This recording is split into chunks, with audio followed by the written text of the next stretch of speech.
Para trabalhar com marcenaria e produzir peças, nós precisamos de velocidade, precisão e força. E não necessariamente a gente encontra essas três características numa única máquina, numa única ferramenta. No vídeo de hoje vou apresentar para vocês algumas ferramentas antigas que eu tenho aqui, uma ferramenta nova também. Tem algumas ferramentas que eram do meu pai. Você aí tem alguma ferramenta que você guarda com muito carinho? Alguma ferramenta antiga? Já deixa o seu like aí no vídeo, se inscreve no canal caso você é um apaixonado por marcenaria, se você trabalha com marcenaria, e vem comigo.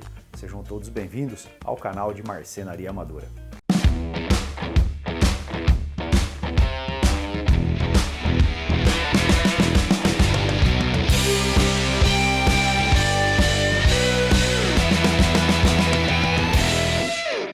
Eu tenho muita coisa para mostrar para você, mas eu vou começar apresentando aqui a maior chave que eu tenho na minha oficina. Essa aqui era uma chave do meu pai, uma chave de fenda, e olha o tamanho dela. Por que ela é grande? Porque a gente precisa o quê? De força. Eu sei que fenda é um tipo de cabeça que não é muito usado, existem outras hoje mais sofisticadas, mas quanto maior a ferramenta, e não é o comprimento, maior a espessura, aqui você tem mais firmeza para você segurar e você consegue fazer o quê? Você tem como se fosse uma força de alavanca, então você tem um torque maior para fazer o aperto. Agora, tem situações que são contrárias, onde você não precisa de tanta força, mas você precisa de precisão. Para isso existem algumas chaves menores, como essa aqui já é uma chave Phillips, onde você consegue encaixar e fazer o quê? Um aperto mais delicado ou até mesmo um ajuste. E aproveitando que nós estamos falando de cabeça de parafuso, deixa eu trazer aqui uma rápida lembrança, e muitas vezes a gente acaba esquecendo disso, e tem pessoas que não conhecem. Parafuso Phillips, ele tem um primo dele, uma cabeça parecida, que é o quê? Que é o PZ, que é o Pose Drive. Pessoal, elas são parecidas, mas são diferentes. Então, se você usar uma chave Phillips num parafuso Pose Drive e vice-versa, você não vai ter um aperto correto. A chave começa a escapar e você acaba espanando a cabeça do parafuso. E aí muitas vezes você pensa que é o quê? Que é a chave. E não é. A chave, o bit, é o quê? É o tipo de parafuso que não está compatível com a sua ferramenta. Isso não é só válido para as ferramentas manuais, não. Isso é válido também para as ferramentas elétricas e as máquinas a bateria. Então escolha o parafuso, escolha o bit de acordo com a cabeça do parafuso. Assim você vai ter o quê? Maior precisão e não vai passar raiva. Tem algumas situações onde a gente precisa pendurar, fixar peças pesadas. E para isso a gente usa, por exemplo, fixação na parede, uma bucha com um parafuso. Essa aqui é uma bucha 10. Nesse caso eu não recomendo um parafuso fenda Phillips. Pode ser que sim, mas vai dar um pouco de trabalho. Eu gosto o quê? Das cabeças sextavadas. E aí eu tenho uma chave manual aqui, que eu gosto demais dela. Parece uma chave de roda, que é uma chave de boca que encaixa certinho aqui. Deixa eu encaixar a boca certa, ó. Essa aqui. Então, você tem o quê? Você tem o sistema de alavanca, então aqui você consegue ter força. Você tem o quê?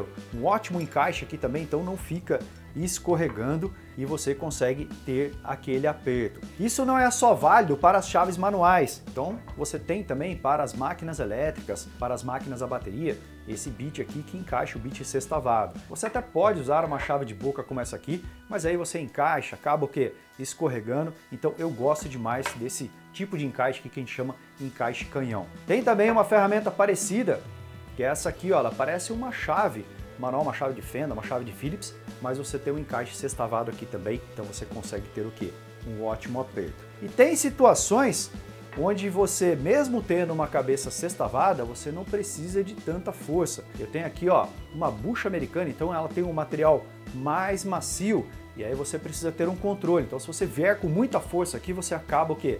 Espanando a bucha e não tem uma fixação muito forte. E além de velocidade, precisão e força, tem mais uma variação. Tem sim, a marcenaria é cheia de surpresas e muitas vezes a gente não para pensar nisso. Que é o quê? Que é a limitação do espaço físico. Aquele lugar onde você não consegue colocar a ferramenta, uma chave, você não consegue entrar com a parafusadeira, que é pequeno, ou então você tem alguma coisa atrapalhando ali, você tem uma grapa, ou você tem uma cuba de pia, e aí a gente tem que apelar para algumas outras ferramentas. Eu tenho um exemplo aqui na minha região, essa chave aqui é chamada de cotoco.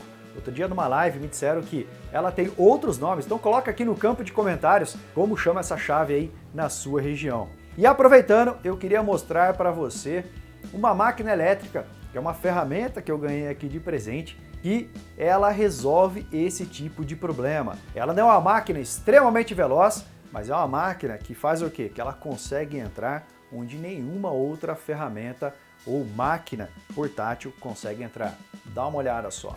Esse presente que eu ganhei é a ferramenta, a máquina a bateria GWB 12V10. Essa é uma máquina bem interessante porque ela tem uma cabeça articulada com 5 posições pré-definidas. Então você consegue trabalhar com a inclinação no mandril que vai de 90 graus até 180 graus. Por ser uma máquina a bateria de 12 volts, e como vocês já sabem, já falei diversas vezes aqui, a Bosch tem um sistema 100% intercambiável dentro da mesma voltagem. Então você pode pegar uma bateria de 12 volts de outra máquina que você tem e colocar na GWB. Ela tem também um sistema de inversão do sentido de rotação, para você trabalhar com parafusamento e também para remover os parafusos. E o gatilho você consegue acionar e tem velocidade variável, então você começa devagar e você pode acelerar se for preciso. O mandril é um mandril de aperto rápido, bem suave, e ele tem a abertura de até 10 milímetros, então você tem aí uma flexibilidade para usar vários tipos de ferramentas e acessórios acoplados no mandril. Essa máquina é ideal para trabalhos em locais bem fechados. Aqui estou mostrando um gabinete de banheiro, então quando você tem que instalar corrediças, você até pode usar as máquinas tradicionais que nós temos. Tem máquinas um pouco menores também, só que você acaba tendo um pouco de dificuldade para colocar a máquina dentro do gabinete para fazer o quê? O parafusamento. Então, usando essa ferramenta, você consegue com muita facilidade. E essa luzinha ajuda muito em locais escuros. Uma outra aplicação também clássica da marcenaria, a galera aí que trabalha com planejados, com MDF sabe, quando você vai trabalhar com nichos e porta-temperos, você não tem muito espaço ali para entrar com a máquina. Então, essa ferramenta consegue fazer o trabalho com tranquilidade. E além dessas duas aplicações, existem uma série de atividades que você pode precisar de uma chave elétrica para fazer o parafusamento. Assim você ganha o quê? Velocidade. Não é velocidade da ferramenta, mas é uma agilidade na execução do trabalho. Então tem peças que são até mais abertas, mas em função de algum fechamento, de alguma inclinação, você tem dificuldades para fazer o parafusamento ou até mesmo a furação. Então com essa chave aqui, você não tem esse tipo de problema. A marcenaria está em constante evolução. Eu tenho um respeito e uma admiração muito grande pelas ferramentas clássicas da marcenaria, porque elas nos ensinam muito, mas nós não podemos também fechar os olhos para as novidades que estão chegando no mercado, porque os fabricantes pensam que em facilitar o trabalho do profissional, em facilitar o nosso trabalho em campo ou até mesmo dentro da oficina. Agora eu quero saber de você, qual é a ferramenta que é o seu xodói? Ferramenta manual mesmo, clássica, tradicional, que você gosta ou tem até um valor sentimental para você? E coloca também aqui no campo de comentários qual que é a máquina mais sofisticada em termos de tecnologia que você tem dentro da sua marcenaria, na sua oficina, que eu quero saber também. Se não deixou o like no começo do vídeo, deixa agora. Forte abraço a todos e até o próximo vídeo aqui no canal de Marcenaria Amadora.